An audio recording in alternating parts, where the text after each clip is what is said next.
Be silent before the Lord and wait expectantly for him. Do not be agitated by one who prospers in his way, by the person who carries out evil plans. And that's Psalms 37:7 this morning, and that's kind of a three-parter.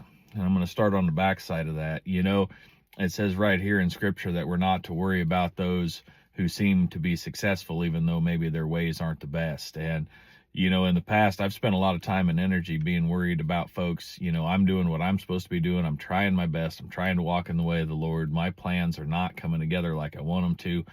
I see people who I think maybe aren't that way, and, they seem to be prosperous or things are going well for them.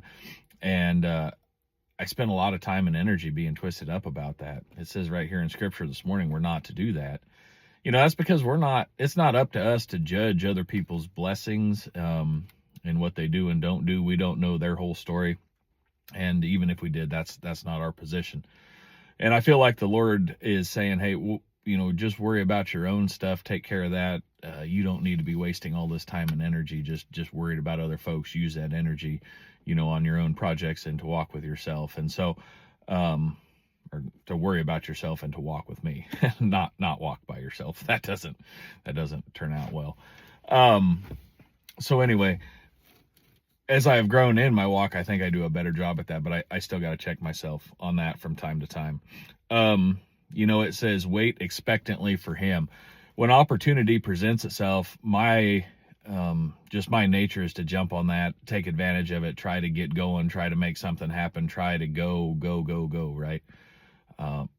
But ultimately, we are to wait for him to tell us to go, and he will when it's the right time. Sometimes things that look like opportunity are not opportunity at all, and so he's telling us to wait. But that's not my nature. I want to jump on it right away, sink or swim, let's get going so we know how it turns out. Well, sometimes I think that's the reason some of those deals sink, is because I was just taking it under my own strength to go make that happen, and I wasn't patiently waiting for him. His timing is definite. It's something that we can trust. Sometimes it seems like things are delayed and we wonder if they're going to happen. It's not because he forgot or because he put it on the back burner. It's because things were not right yet in his timing. We don't know what all else has to fall into place before that can happen. And so when we rush to a project, we can get things out of order sometimes, and then they don't work well. And so I have got to work really hard on waiting on his timing. And then really the first part of that is be silent before the Lord and wait expectantly for him. But that be silent before the Lord part, I struggle with that too, because I will go to him in prayer, but I do all the talking. And I tell him all the things I want, all the things I need, all the things I'm worried about. And he wants to hear that. He wants to know those things, but occasionally I will not be quiet long enough to hear what he has to say. And then I'm like, oh, Lord, how comes you ain't talking to me? I ain't heard nothing from you. And he's like, well, that's because you won't be quiet and listen. And so I guess just my encouragement to you this week is, if you feel that way, or you catch yourself doing any of those things from time to time, just know that you're not alone. I certainly do that as well. It's something that we can all work on as we mature in our faith walk.